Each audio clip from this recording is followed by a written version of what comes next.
भूमिरापो अनलो वायु खम मनो बुद्धिरेवच अहंकार इत्येव में भिन्ना प्रकृति अष्टधा। पृथ्वी जल तेज वायु आकाश ये पांच महाभूत, मन बुद्धि और अहंकार ये तीन, पांच और तीन ये अष्टधा प्रकृति मेरे से भिन्न है, ऐसा भगवान अपना अनुभव बताते हैं। इसलिए अपना अनुभव बताते कि जीव भी उस भगवान के ज्ञान के साथ अपने ज्ञान को समझ लेवे। जैसे पंच भौतिक शरीर, मन, बुद्धि और अहंकार, इन सब आठों से मैं अलग हूँ, ऐसा भगवान कहते हैं। जैसे बच्चे को माँ अथवा बाप तोतली भाषा से, बच्चे की भाषा से बोलकर बच्चे का ज्ञान बढ़ाते हैं, ऐसे ही भगवान हमारी भाषा में बोलते हैं कि ये पंच भौतिक शरीर और मन बुद्धि अहंकार, इनसे मैं भिन्न हूँ। तो हे जीवात्मा, तू भी भिन्न है। शरीर बदल गया, तू वही का वही है। मन बदल गया, तू वही का वही है। बुद्धि बदल गई, वही का वही है।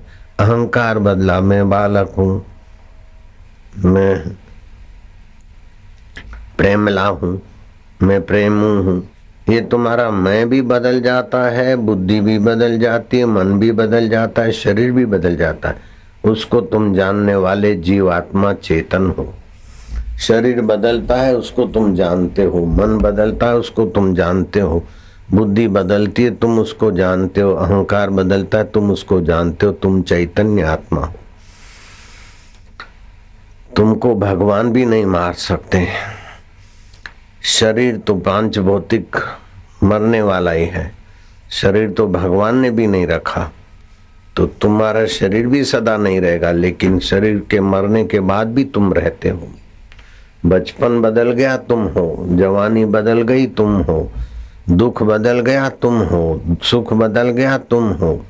इस प्रकार तुम जो शाश्वत हो, ऐसे अपने शाश्वत चैतन्य आत्मा का ज्ञान पाकर सब दुखों से तर जाओ, ऐसा भगवान कहते हैं।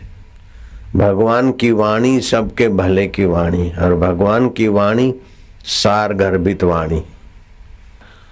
एक पहाड़ है, गलता तीर्थ तो बाद में नाम पड़ा। शांडिली नाम की कन्या ने सत्संग सुना, गुरु से मंत्र मिला। गुरु मंत्र से अंदर की आत्मिक शक्तियां जागृत होती, बिल्कुल पक्की बात है। गुरु मंत्र दे और फिर उस विधि से, उस भावना से जप करे तो तुम्हारे अंदर जो आत्मा परमात्मा सुषुप्त शक्तियां पड़ी वो जागृत होती। वो शांडिली जप करने लगी, ध्यान करने लगी। ललाट पे ध्यान करने से बुद्धि की शक्ति विलक्षण ढंग से विकसित होती है, और नाभि पे सूर्य का ध्यान करने से आरोग्य शक्ति बढ़ती। तो शांडिली को गुरु दीक्षा मिली, और वो पर्वत पे आके एकांत में सुबह दूध ले लेवे, शाम को दूध, दोपहर को कोई कंदमूल फल खावे। दूध और फल साथ में नहीं खाना चाहिए, आगे चल के बीमारियां बनती। दूध के साथ फल नहीं, फल के साथ दूध नहीं। और दूध पिया हो अथवा दूध पीना हो तो खट्टी खारी चीज नहीं खानी चाहिए। लोग भोजन के बाद दूध पीते, उनको बीमारियां पकड़ती। भोजन में तो खारा नमक होता है, हल्दी होती है, खट्टा खारा होता है, फिर ऊपर दूध पिए तो अंदर विकृत होता है। तो शांडिली ऐसे तबियत के अनुकूल जो गुरु ने बताया था, ऐसा खाती पीती तो बड़ी तेजस्वी हो गई। चेहरे पर तेज आत्मा शक्ति का, ललाट पे भी जैसे शिव जी ध्यान करते और महान बन गए, ऐसे ओम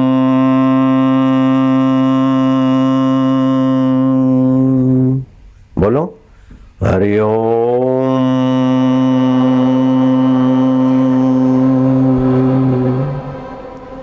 आप लोग गहरा श्वास लो, मैं करता हूं, मेरे साथ करो। दाबे नाक से, बाहें नाक से श्वास लो। हरि ओम।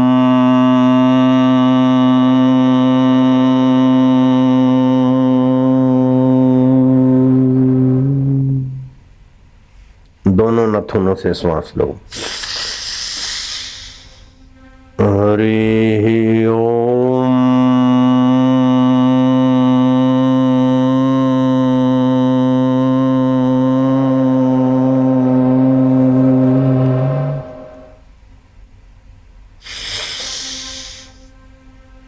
हरि ओम।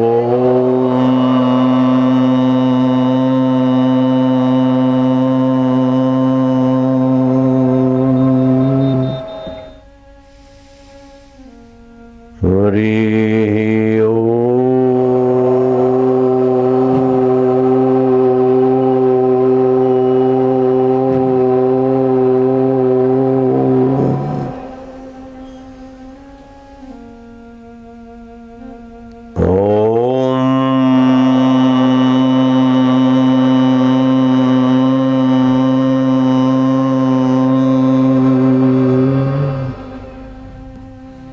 ऐसा करने से 72,000 नाड़ियों में ओमकार की शक्ति का संचार होता है, पाप नाश होते और मन एकाग्र होता है, बुद्धि में भगवान की शक्ति और ओज प्रकट होता है। शांडिली का प्रभाव और ओज प्रकट हो गया। कुछ दिनों में शांडिली के मन का संकल्प फलीभूत होने लगा, देवी देवताओं के दर्शन होने लगे। शांडिली किसी को कुछ कह दे, आशीर्वाद दे दे तो फल जावे, ऐसी सब शक्तियां जागृत हुई। शांडिली प्रभावशाली कन्या हो गई। जयपुर की बात, जयपुर तो नाम जानते राजस्थान वाले। वो गलता तीर्थ अभी भी अपने आश्रम से 3-4 किलोमीटर दूरी पर है। कन्या के तो बाल लंबे होते, तो उसने बाल ऐसे बनाए जैसे शिव जी जटाएं बनाते ना, ऐसे बात। शाम के समय गरुड़ जी और गालब ऋषि गुलाबी नगरी का सौंदर्य देखते देखते वहां से गुजरे, तो देखो पहाड़ पे कोई योगी युवक योगी है, तो नीचे उतरे, देखा कि योगी नहीं है तो योगिनी है। शांडिली ने देखा कि भगवान के गरुड़ है, गालब ऋषि, उनका आतिथ्य किया। गालब ऋषि देखते ही दंग रह गए कि इसने ओमकार की साधना की है, मौन रहती, इसकी आत्मा की शक्तियां जगी है। ये कन्या धरती पे रहने के लायक नहीं है, इसको तो भगवान नारायण से विवाह करा दें। भगवान नारायण इसको पाकर प्रसन्न होंगे और ये नारायण को देखकर प्रसन्न होगी। शांडिली के आगे प्रस्ताव रखा। शांडिली ने कहा नहीं, मुझे शादी विवाह करके अपना समय बर्बाद नहीं करना है। भगवान नारायण जिससे नारायण है, वमैवांशो जीवलोके जीवभूत सनातन, अष्टधा प्रकृति से परे मैं आत्मा हूं और तुम भी वही हो, ऐसा ज्ञान नारायण का मेरे को साक्षात्कार करना है। भगवान नारायण जिसके आनंद में, जिसके ज्ञान में जगे हैं, मुझे उसी में जगना है। मैं शादी करने के लिए साधना नहीं करती हूँ, मैं तो हमारे अंतर आत्मा का, नारायण तत्व का, जिससे भगवान भगवान है, ब्रह्मा ब्रह्मा है, विष्णु विष्णु है, शिव शिव है, उस आत्मा का साक्षात्कार करना है। इसलिए दोबारा मेरे आगे ये बात नहीं करना कि तुम लक्ष्मी जैसी पूजी जाओगी, पूजी जाएगी तो शरीर पूजा जाएगा। मैं कौन हूं ये मेरे को ज्ञान पाना है। जैसे भगवान नारायण अपने आत्मज्ञान में 4 महीने समाधिस्थ रहते हैं, मैं वहां तक पहुंचना चाहती हूँ और हो जाएगा। मेरे गुरुजी ने बताया है कि आत्मा परमात्मा सब में एक है। जिसकी शक्ति से भगवान नारायण की आंखें देखती, उसी आत्मा की शक्ति से तुम्हारी आंखें देखती। जिसकी शक्ति से हाथी की आंख देखती है, उसी शक्ति से कीड़ी की आंख देखती है। एक ही परमात्मा है, उस परमात्मा का ज्ञान और शक्ति पाना है मुझे। देखा कि ये तो समझाने से मानेगी नहीं।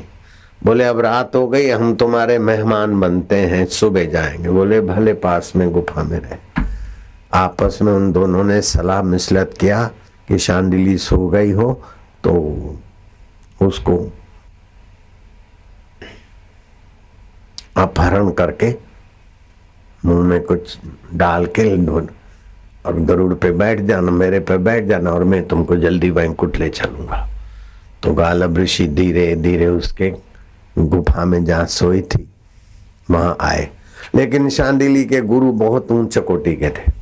शांडिली को बताया था कि सोते समय श्वास अंदर जाए तो ओम, बाहर आए तो एक, श्वास अंदर जाए तो ओम, बाहर आए तो दो।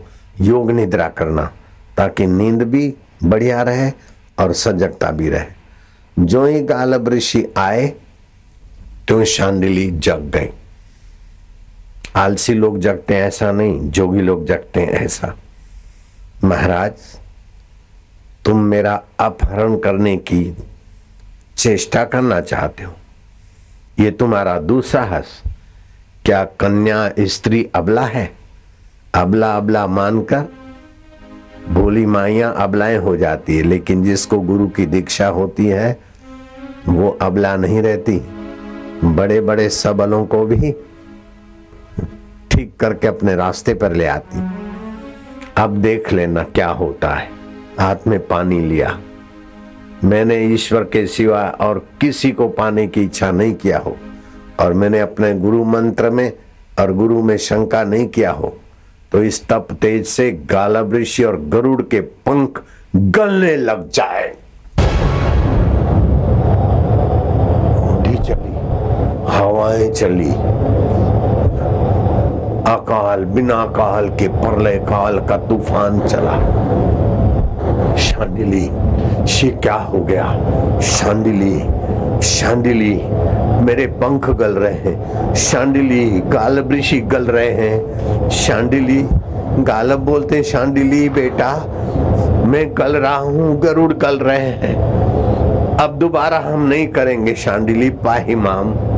शांडिली का हृदय संत हृदय था, स्तंभन स्तंभन शांत। गालब ऋषि प्रसन्न हुए, गरुड़ जी प्रसन्न हुए कि आज के बाद इस पहाड़ी का नाम गालब और गरुड़ को गलाने की शक्ति रखने वाली एक राजस्थानी कन्या की शक्ति का लोगों को संदेश मिलता रहे, इसलिए आज से इस पहाड़ का नाम गलता तीर्थ पड़ेगा। अभी भी जयपुर में गलता तीर्थ उस कन्या की गवाही दे रहा है कि जिसने गुरु मंत्र लेकर साधना किए उसका आत्मा परमात्मा ऐसा है जैसे नारायण का, जैसे शिव जी का, जैसे ब्रह्मा जी का, जैसे विष्णु का, जैसे कृष्ण का, जैसे शिव का। Every man is the god but playing the fool. सभी भगवान के सनातन वंशज है, लेकिन 5 इंद्रियां और मन आकर्षित होकर ये जरा भोगूं तो मजा आवे, ये खाऊं तो मजा आवे, काम विकार में गिरूं तो मजा, वो मजा मजा में विकार विकार में तुच्छ हो जाते। अगर संयम करे और 6 महीना कोई साधना करे तो ईश्वर प्राप्ति हो जाए। 120 मालाएं रोज जप करें और दुष्चरित्र छोड़ देवे तो 1 साल के अंदर तो जिस किसी को परमात्मा का साक्षात्कार हो जाए। 7 सप्ताह तक 49 दिन 120 माला 5 घंटे में हो जावे। जप करे तो 7 जन्मों की कंगालियत चली जाती और 7 पीढ़ियों तक घर में गरीबी नहीं आवे। ये ओमकार मंत्र की खाली 15 मिनट साधना करे तो भी दुख चिंता और भय भाग जाता है। 10-15 मिनट रोज आसन बिछा के बैठे और ओम एक टक देंगे भगवान को, गुरु को। थोड़े दिन में तो भगवान की मूर्ति से गुरु प्रकट हो जाएंगे, गुरु की मूर्ति से भगवान प्रकट हो जाते। शरीर में आत्मा की शक्ति जागती, शरीर में कंपन होने लगता, दिव्य चेतना जगने लगती। दिव्य शरीर दिव्य जीवन का मतलब ये नहीं कि कोई सब बाहर बदल जाएगा। तुम्हारी सूझबूझ में तत्व ज्ञान की दिव्यता आ जाएगी, समता की दिव्यता आ जाएगी। अरविंद घोष के यहाँ कुछ अच्छे अच्छे विद्वान रह रहे थे। अखंडानंद जी कहते मैं भी रहा 3 दिन और हम आपस में चर्चा करते कि दिव्य शरीर, दिव्य जीवन, दिव्य सृष्टि बोलते हैं तो श्री अरविंद घोष को तो फ्रैक्चर हो गया, तो अब ये दिव्य कैसे होगा, अथवा दिव्य शरीर होने से सब क्या होगा। तो आखिर उनके जो खास नजीक के थे उन्होंने कहा हमारी नजर में वो दिव्य चैतन्य आ जाएगा, बाकी तो सृष्टि ऐसी चलती रहेगी। अरविंद घोष के अंतःवासी को ये कहना पड़ा कि दिव्य शरीर, दिव्य जीवन, दिव्य लोक मतलब ऐसा सब कुछ अटपटा नहीं हो जाएगा। जैसा है सूझबूझ बदल जाएगी, समता आ जाएगी, सार तत्व पर नजर रहेगी। इसी का नाम दिव्यता है। बाकी दिव्य दिव्य नहीं। सदाशिव नाम के महाराज भी बोलते थे अपना शरीर दिव्य हो जाएगा, ये हो जाएगा, वो हो जाएगा। आखिर उनका शरीर बीमार और लघु शंका और ये वो आदि गुणों से जैसे सामान्य आदमी होते ऐसे ही रहा और उसी में गए। तो दिव्य का मतलब कोई चकमक नहीं हो जाएगा, दिव्य समझ आ जाएगी। सुख आया है तो चला जाएगा, दुख आया है तो चला जाएगा, उनको देखने वाला सदा रहता है। बचपन चला गया कि नहीं चला गया?